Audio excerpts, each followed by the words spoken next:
Hi guys, magpaksiw day ko guys o tulingan.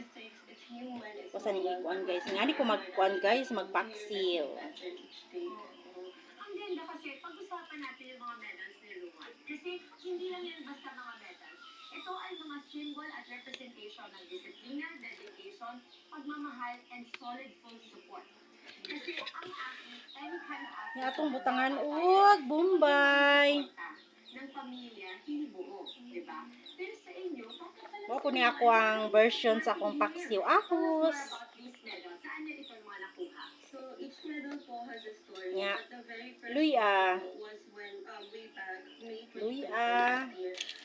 Tapos butang na to gamay madisarap. So, initially po kasi talaga, in-enroll lang Nya. ako sa swimming lesson. Like you said, kasi we think that it's Suka important to for ba? us to learn kasi it's a basic life skill kumbaga yung swimming.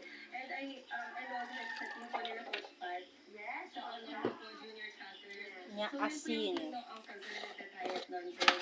And then si Coach Pat po talaga yung reason kung bakit nagsimula sa triathlon. Kasi sabi niya nakita rin ng potential si Ru. Sabi niya, Mami, Asin. Dayon. na training. Sabi, essence, super energetic po talaga ni Ru. And we need an outlet for his everyday.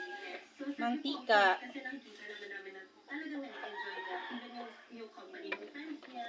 So, yun. Tapos, Nya. Kana lang. Thank you. meron po My own version paksiw.